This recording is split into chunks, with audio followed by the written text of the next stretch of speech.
দেন নাই, আকাশ ও জমিনে তার সমকক্ষ কেউ নাই। সুবহানাল্লাহ বলেন। এই হচ্ছে আমাদের আল্লাহ, আমাদের রব।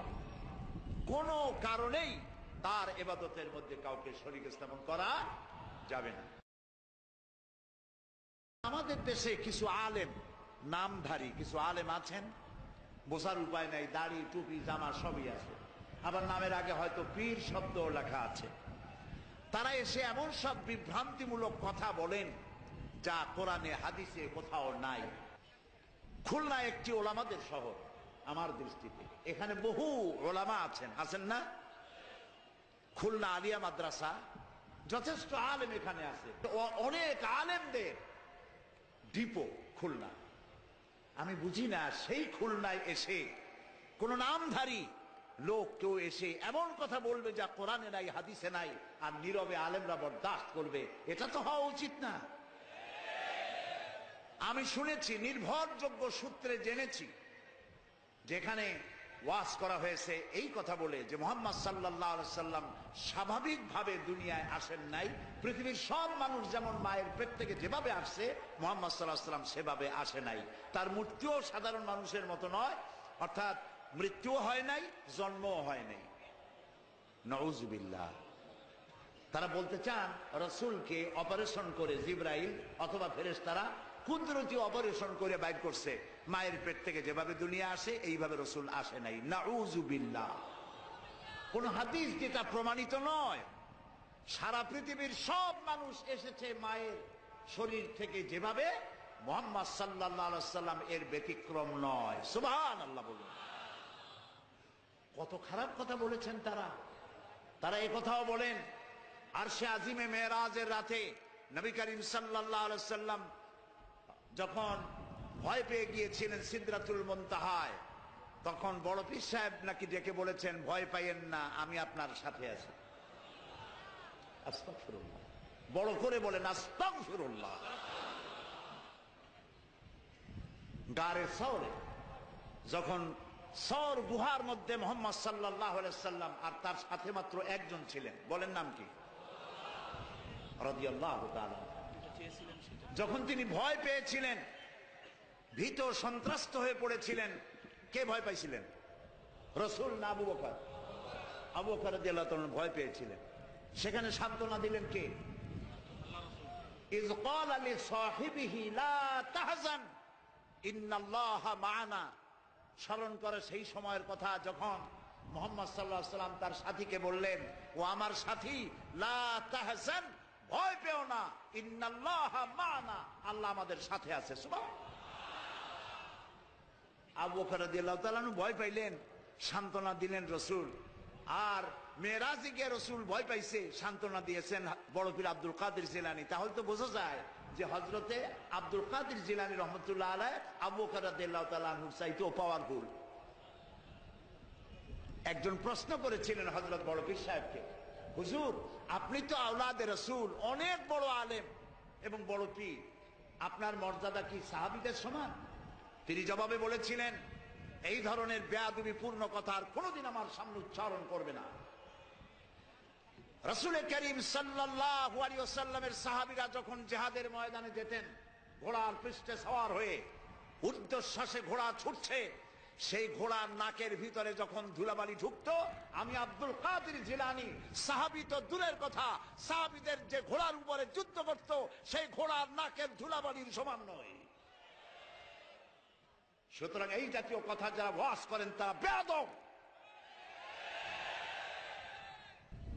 নবী করিম সাল্লাল্লাহু আলাইহি সাল্লামকে হাজির নাজির বলা হয়। নাউযুবিল্লাহ বলেন। তিনি হাজির নাজির নন, রাসূল মাখলুক, আল্লাহ হচ্ছেন খালেক। আকীদা সাফ করতে হবে। একজন পীর সাহেব মারা গেছেন, চাঁদপুরে গেছিলাম একবার, যাই শুনলাম তিনি মাহফিলে দুইটা চেয়ার রাখেন, একটা খালি, খুব সাজানো গোছানো। বললাম ওইটা কেন? কয় যে রাসূল তো হাজির নাজির, আমরা এতগুলি উম্মত এক জায়গায় হইছি, ইয়া নবী সালাম আলাইকা কইতেছি, তা রাসূল আসবে না? তিনি তো আসবেনই, আর আসলে বলে তার জন্য একটা চেয়ার রাখা উচিত। তাই বললাম দলিল তো মজবুত, রাসূল আসছে, একটা চেয়ার তো দেওয়াই উচিত। আমি মানলাম 30 সেকেন্ডের জন্য মানলাম রসুল আসছেন, তার জন্য একটা চেয়ার রাখা উম্মতের জরুরি। কিন্তু আপনারা বলেন রসুল্লাহর জন্য একটা চেয়ার রাখে, একটা মঞ্চ, সেখানে একটা চেয়ার, রসুল বসবেন, সেই চেয়ারের পাশে আর একটা চেয়ার দিয়া বসতে পারে এমন বেয়াদব আকাশের নিচে জমিনের উপরে হতে পারে?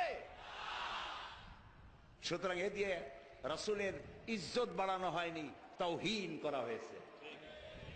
কাজী রসুলের ব্যাপারটি নিয়ে এই ধরনের কথাবার্তা, ওয়াজ নসিহত করা আদৌ ঠিক নয়।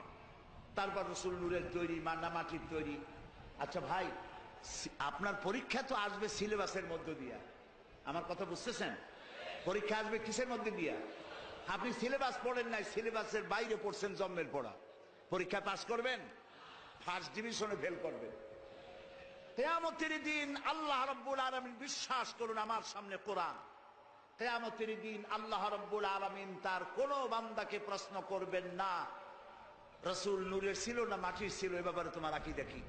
রসুল গায়েব জানতেন কিনা, এ ব্যাপারে তোমার আকীদা কি? রসুল হাজের নাজের ছিলেন কিনা, এ ব্যাপারে তোমার আকীদা কি? এই ব্যাপারে একটি প্রশ্ন করা হবে না।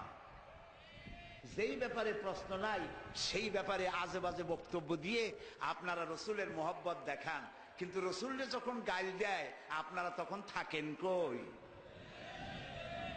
কই কোনোদিন তো শুনলাম না যে অমুক হুজুরের রসুলের সুন্নত চালু করার জন্য কোন জায়গায় জিহাদের ময়দানে অ্যাটাক হয়েছেন, পাথর খেয়েছেন, জেলে গেছেন, জরিমানা হয়েছে, এরকম তো শুনি না। শুধু আজে বাজে ওয়াজ করেন আর পকেট ভরে পয়সা নিয়ে বাড়ি চলে যান, আর মানুষের মধ্যে বিভ্রান্তি ছড়ায় যান। আল্লাহর ওয়াস্তে খুলনার ওলামাদেরকে বলবো, এই জাতীয় লোকদেরকে খুলনায় প্রবেশ করতে দিবেন না। আমরা কোনো আজে বাজে বক্তব্য শুনতে চাই না। যে কথা বলবেন প্রত্যেকটি কথার পেছনে দলিল দিতে হবে, কোরআন আর হাদিস। কথা বুঝে আসছে?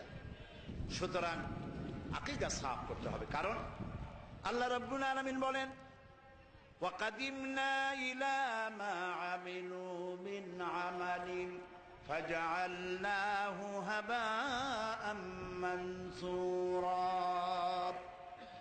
আল্লাহ তাআলা বলেন, কিয়ামতের দিন আমি যখন বান্দার আমলনামার দিকে আমি যখন মনোযোগী হব, ওই আমলনামার ভিতরে আমি যদি শিরক মিশ্রিত দেখি, তাহলে বান্দার আমলনামাকে ধুলাবালির মতো উড়াইয়া দেব।